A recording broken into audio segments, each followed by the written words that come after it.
Welcome back to Green Avatar. My name is Ivy, and in today's video we are doing the astrological walkthrough for April. I hope we are doing well. April is looking to be shaping up to be a very interesting month.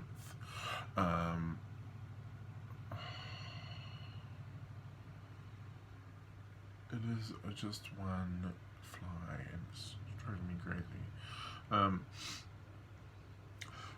It's turning out, looking like it's going to be a very interesting month, April. The beginning of April is pretty quiet, to be honest. Nothing really ramps up until the 12th. And then from the 12th, everything is just happening all at once. So, it is it is definitely a month of two halves. Not to say that there aren't some very important things happening in April. There are some very interesting aspects as well, which I will get into as we get into this. The two lunations this month are very busy. I kind of felt as though the lunations in March were much quieter. They were a lot more. They had a lot less going for them than these ones do. They're very busy, these two lunations. There's a lot going on, so not to be surprised after the Saturn and Uranus square. So a very interesting month coming up in April. So we'll just get into it. So on the 4th, which is where we're going to start. Yes, on the 4th, yeah. So on the 4th, we have Mercury going into Aries. So Mercury has been sitting in Pisces from the 16th of March. So it's been, it's had its 2 weeks in there, and it's finally coming into Aries. It's been because it's been in Pisces, it's kind of been sitting in a lot of water as well, I will add. It is feeling a lot, it has been feeling a lot, and just kind of like, and not really being able to express the emotions because, Pisces doesn't really do the talking, it does more of the feeling.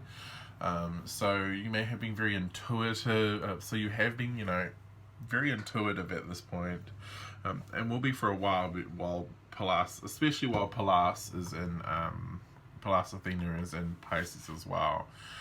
She's going to be in there for a while anyway, for the next four months, I think.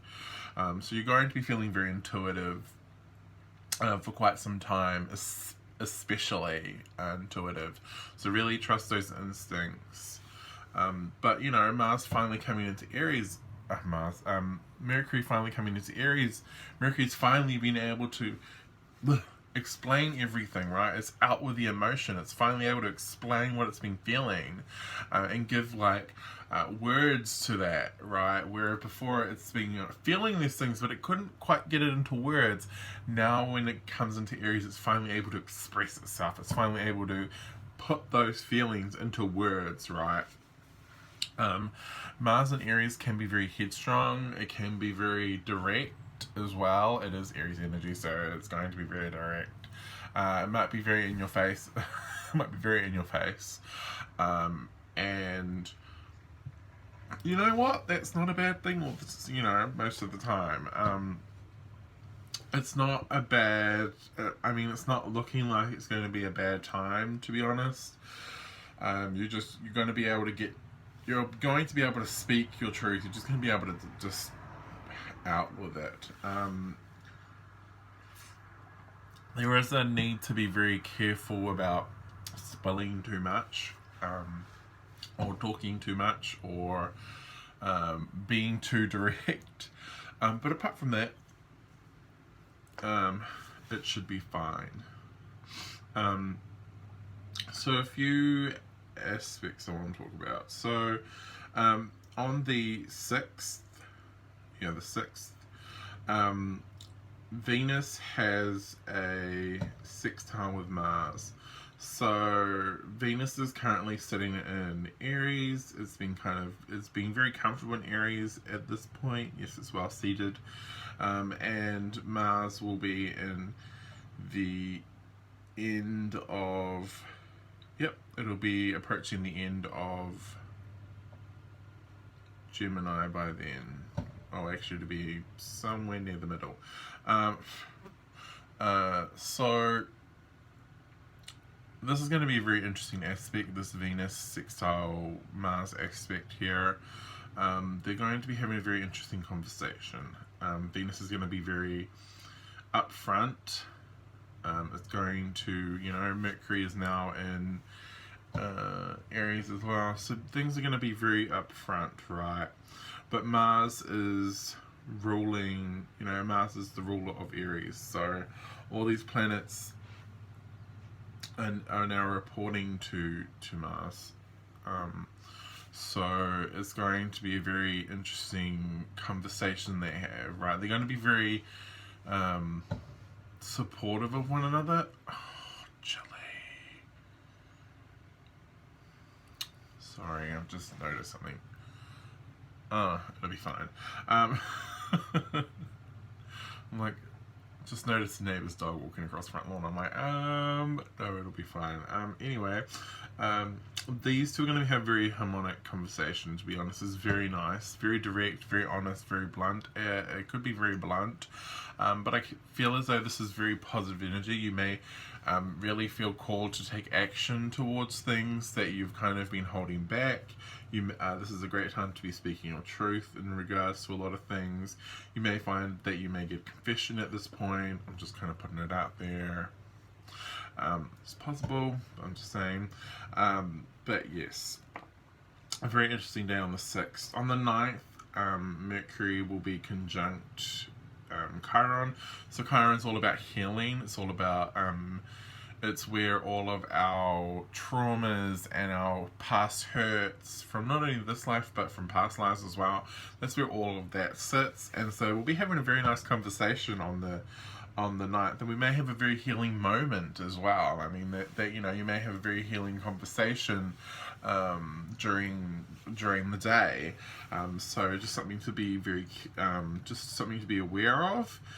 Also on the 11th, you may meet someone very important. I'm not saying this could be like romantic. It could be friendship. It could be family. It could be anything, right? But it's very important. Mercury will be sextiling Saturn, so this brings the importance of conversations. Even you may learn something new about someone you didn't know about, or you may find out something that you didn't know. Especially with the importance that Saturn brings with this sextile to Mercury. Venus is also sextiling Jupiter, so I mean, there's the expansion, and Venus brings all the loving, good feeling vibes, and Mercury is also going to be sextiling the node of fate, the North Node. So this is something. This my words. This can be something that is very important in your life, right? This could definitely be a turning point. It could be, you could meet someone very important that really changes your life. I mean, it could go either way, to be honest. What is this fly doing? I don't know. On the 12th, we have the new moon in Aries. So the new moon in Aries is occurring at 22 degrees of Aries. It is in the first house, so it's bringing first house energy. It is going to be a very it's the, how do I explain this? It is the beginning of the new lunar cycle, basically. Whenever something starts in Aries, it's starting something new, and Mercury, Venus, and the sun have already done this, and this, you know, and the moon is now joining it to begin its new lunar cycle, right? Its new lunar phase, so to speak. So very, you know, it's going to be a very interesting time. The new moon is happening at 2:30 in the afternoon here in New Zealand on the 12th. If you live in America, it's happening on the 11th, so it's the day before, because we're a day ahead. So it's at 10:30 at night. 10:30 at night on the 11th. If you live in New York, so what's that? EDT, and it's at 7:30 at night if you live in LA, or PDT, PST. I don't know. I think you're on daylight savings time, so it's PDT. I think. I don't quite get your time zones. I don't know. I don't quite get time zones, but okay, whatever. So it's, yeah. So those are the times. It's at 7:30 PDT. It's at 10:30 EDT, and it's at 2:30 in the afternoon, New Zealand Standard Time. So, very interesting full moon. There is a lot going on with this full moon. There are a lot of aspects coming with this full moon. A lot of them are very positive. There's a lot of sextiles with this new moon. It brings a lot of brings a bit of healing energy as well. Chiron will be sextile Saturn during this full moon, during this new moon, so it's very healing for new moon. The Sun and Venus make a lot of aspects as well as the node of fate. So the Sun is conjunct. The Sun is sextile. Oh my gosh. The Sun is sextile Mars and Jupiter, so there is a lot of energy, you know, or a lot of energy, especially around the expansion of all the other energies. Not only the energy of the full moon, but all of the other energies that are playing a part of this. There is a spotlight on what we need to do, or on where we want to go, what we want to do, and you know, this is a brand new start. This is setting seeds for a brand new, you know, beginning, and so that's also something that we need to be aware of and take into account. That flying is going to drive me insane. The moon has a very close sextile to Mars as well. That doesn't go exact until 4 o'clock, so it's quite after the new moon. I think it's like 2 hours afterwards it finally goes exact. But it's a very close sextile anyway, so I mean the moon is really driving you towards where you want to go, what you want to do. Mercury is going to be sextiling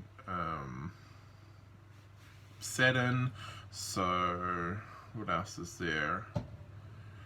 Venus is going to be sextiling Mars and Jupiter. It's also going to be squaring Pluto, so there is quite a lot of energy here. I mean, there's a lot going on with this new moon. A lot of energy towards, you know, driving you towards where you want to go. A lot of energy driving you, or kind of asking you, right, what do you want to do? Where do you want to go? What, and you know, let's start going there, getting there, and doing it, right? And so it's a very interesting new moon. Ironically, happening that same day, we have the very first retrograde of the month. There are two retrogrades this month. There is one that's important and one that's not. And this one's the low-key one. The other one's the more important one. Not that this isn't important, but it's an asteroid, so the energy isn't exactly what you would call. It's not as potent as the second one because it's more prominent. It's more prominent of a planet, but Juno will be going retrograde. So Juno's going retrograde in Sagittarius, where it's been hanging out. It's going to go retrograde at 24 degrees of Sagittarius, and it's going to retrograde all the way until the 3rd of August at 8 degrees of Sagittarius. So it's going to be in Sagittarius the whole time during its retrograde. Juno is all about our commitments. It's all about our relationships. It's all about marriages, and not only that, but your commitment to yourself, your commitment to the people that you care about. It's also about boundary setting as well, and whether or not our relationships are healthy. And it's really going to be asking us that while it's retrograding in Sagittarius. Sagittarius is ninth house energy. It's our belief systems, right? First and foremost, it's our belief systems.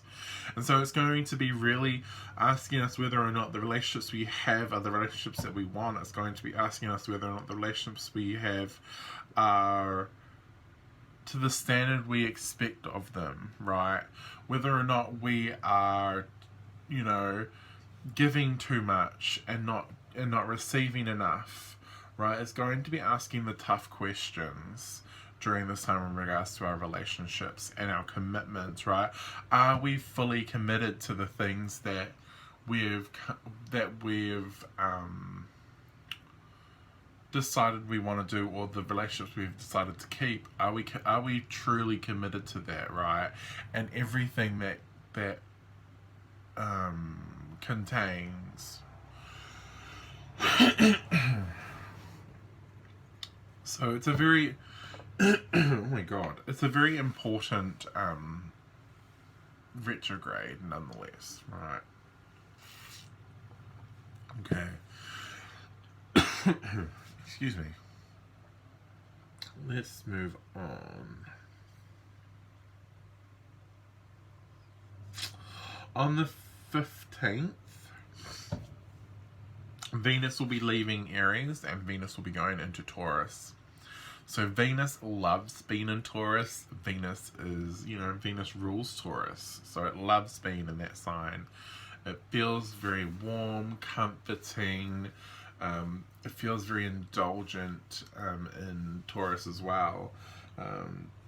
This is where Taurus can be very... this is where Venus can be very homely, right? It is more homely than I would say in Libra.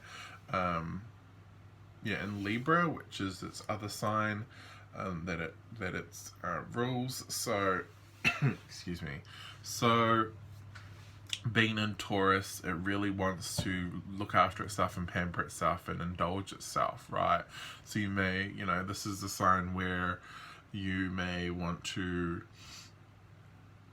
watch how much you are doing or eating, or because it can really overindulge. It can really binge itself, right, on anything, right, from money to food to whatever TV shows, things that bring us comfort. It can really overindulge and really go all the way.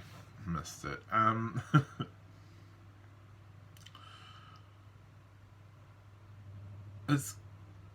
Where am I going to go now?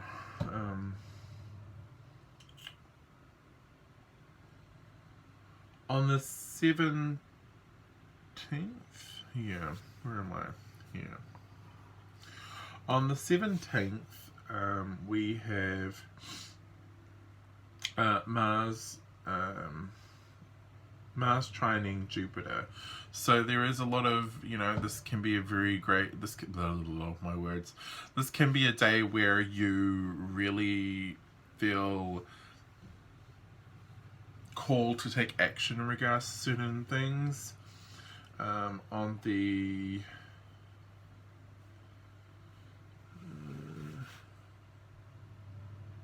19th, on the 19th we have Mercury going into Taurus, so it's it's going to be leaving the sign of Aries, and it's going to be going to Taurus. It's done its 2-week stint in Aries. It's finally decided to go into Taurus, so it's going to ingress into Taurus, and this kind of energy is Mercury in Taurus is more. How do I explain this?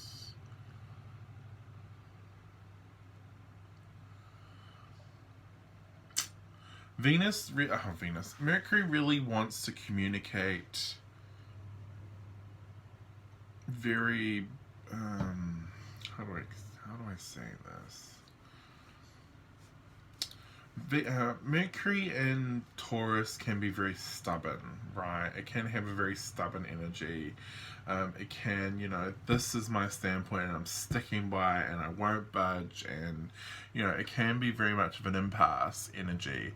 But it can also be an energy that really wants to build things, right? It really wants to, it can also be an energy that really takes its time explaining things, right? It can be very patient and explain things very thoroughly, and very, very, I don't want to say meticulously, but, it just takes its time and it plods along with the words it's saying. It can be very slow spoken as well.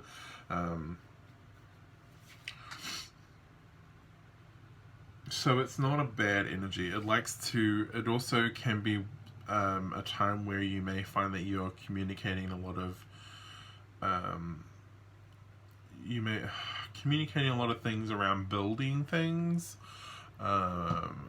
especially if you're trying to start your own business or you work in construction or something. You may find this is the time where all of a sudden you've got to do a lot of paperwork, or you have all these presentations that you have to do during this time. It's just one of those kind of energies, right? It's not bad, it's just can just be very different. So the next day, on the 20th, the Sun follows into Taurus. So the Sun will be kind of, I don't want to say it won't be, it's going to be a different kind of flavor of energy, right? The Sun in Aries is very bright, is very the beginning of spring kind of feeling, right? Aries is very much that beginning of spring, and then you get into Taurus and it's more substantiated.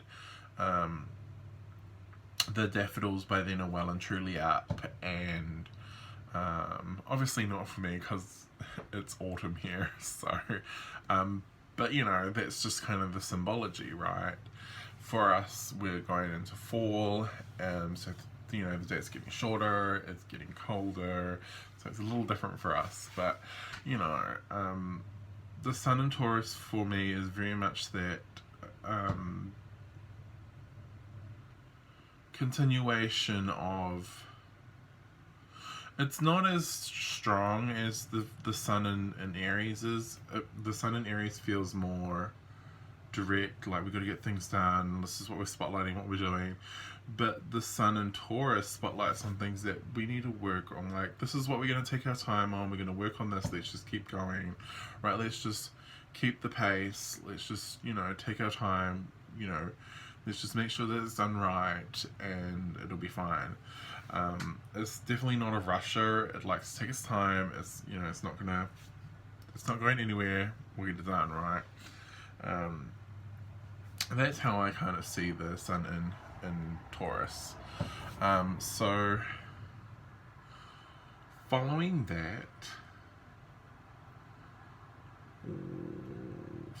on the same day, Vesta, which has been retrograding in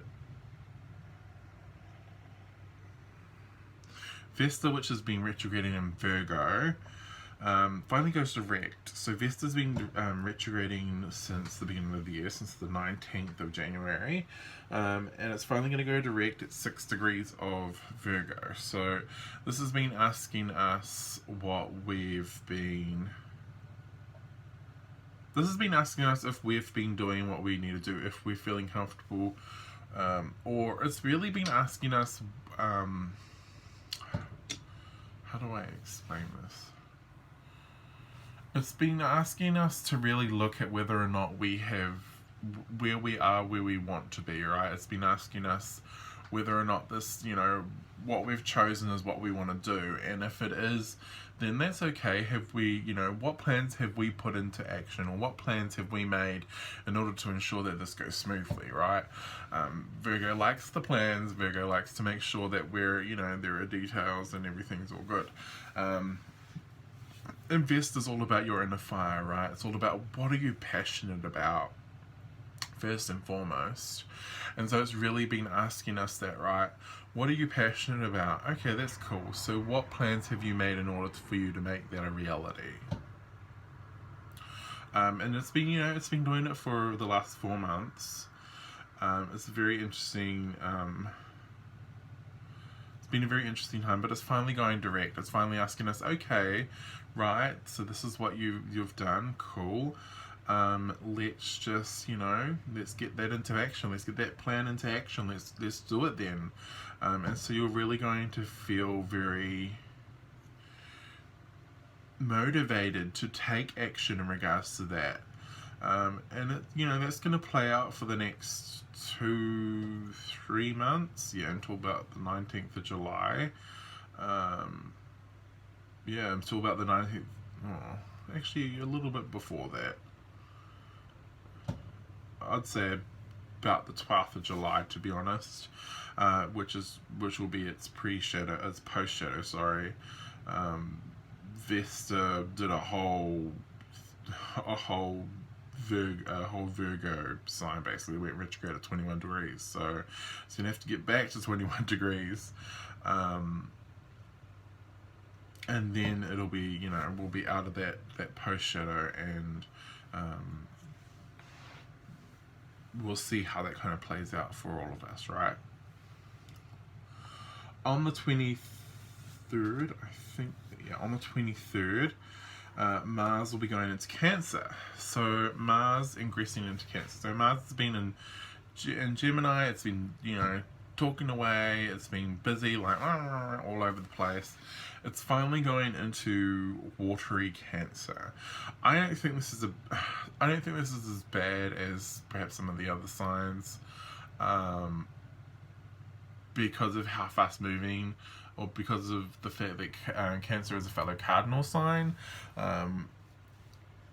So I it can be very much like the rushing rapids, but it can also be more constructive than that. Mars in Cancer is, it's not at its best. I'm not gonna lie. It's not at its best in here, because again, it's a water sign. It's emotional, right? Mars does not Mars does not do emotion very well. So it is going to be, a very crabby energy. Let's be honest, it's going to be a very crabby energy.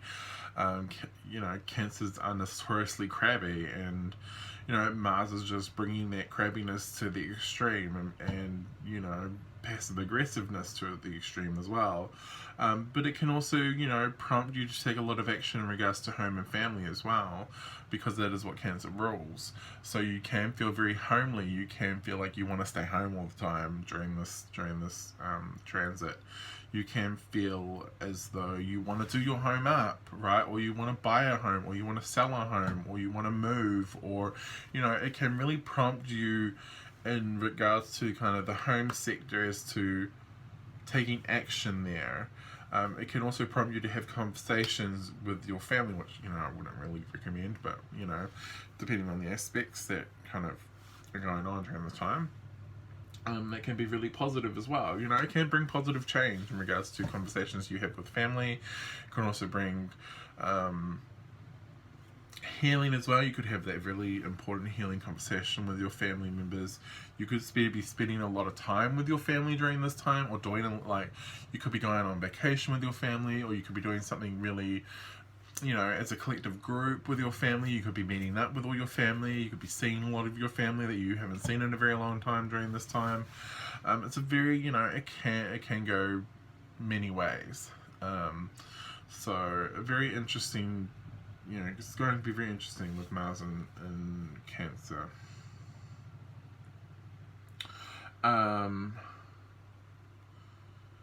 Following that, we have, yeah, I'm just going to talk about this. The full moon in Scorpio. So the full moon in Scorpio is happening at 3:31 p.m. New Zealand Standard Time. That's 11:31 p.m. Eastern Standard Time, and 8:31 Pacific Standard Time. So just keep that in mind.